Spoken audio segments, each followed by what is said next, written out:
പാറമട വീട്ടിൽ ഞെട്ടിക്കുന്ന ചില കാഴ്ചകൾ. ഇത് എന്തുവാ ഇത്? എന്ത് ബഹളമാ ഇത്?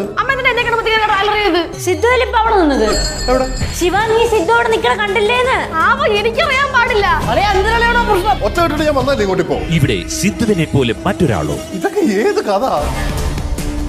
ഉപ്പും മുളകും ഇന്ന് വൈകുന്നേരം സ്ഥിരം നമ്മുടെ ഉപ്പും മുളകിന്റെ ഒരു കോമഡി പാറ്റേൺ വിട്ടിട്ട് ഒരു വെറൈറ്റി ആയിട്ടുള്ള ഒരു എപ്പിസോഡിന്റെ പ്രമോ ആണ് ഇപ്പോൾ വന്നിരിക്കുന്നത്.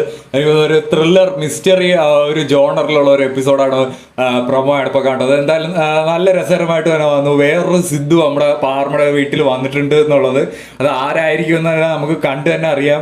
ഇല്ലെങ്കിൽ സിദ്ധുവിന്റെ ഒരു പ്രാങ്ക് ആയിരിക്കും, അല്ലെങ്കിൽ ഒരു പ്ലാനിങ് പ്രകാരം സിദ്ധു എല്ലാവരും പറ്റിച്ചതാണോ എന്ന് അറിയില്ല, അല്ലെങ്കിൽ വേറൊരു പുതിയൊരു സിദ്ധു പാറമട വീട്ടിൽ കയറി പറ്റിയതാണോ ഒന്നും അറിയില്ല. എന്തായാലും നമുക്ക് എപ്പിസോഡ് കണ്ടു തന്നെ അറിയാം. സിദ്ധുവിന് വേറൊരു ഇരട്ട സഹോദരനോ അങ്ങനെ ആരെങ്കിലും ഒക്കെ ഉണ്ടോ, എന്തായാലും എന്താണ് സംഭവം എന്നുള്ളത് പ്രൊമോയിൽ വ്യക്തമല്ല. എന്തായാലും ആ ഒരു ചെറിയൊരു സെഗ്മെന്റ് മാത്രമേ പ്രൊമോയിൽ വന്നിട്ടുള്ളൂ. എപ്പിസോഡ് വന്നാലേ നമുക്ക് അത് കണ്ടറിയാൻ പറ്റും. ഇപ്പം ഈയിടെ ആയിട്ട് കുറച്ച് വെറൈറ്റി കണ്ടന്റുകളാണ് ഇപ്പോൾ ഉപ്പുമുളകിൽ ഓടിക്കൊണ്ടിരിക്കുന്നത്. നല്ല TRP റേറ്റിംഗിലേക്ക് ഉപ്പുമുളക് തിരിച്ചു വന്നിട്ടുണ്ട്. അപ്പോൾ എല്ലാവർക്കും, നമുക്ക് പ്രേക്ഷകർക്ക് എല്ലാവർക്കും വളരെ നല്ല എപ്പിസോഡുകളാണ് നമ്മുടെ ഉപ്പുമുളകിന്റെ ടീം തന്നുകൊണ്ടിരിക്കുന്നത്. അപ്പോൾ ഇനിയും ഇതുപോലുള്ള എപ്പിസോഡുകളാണ് നമ്മൾ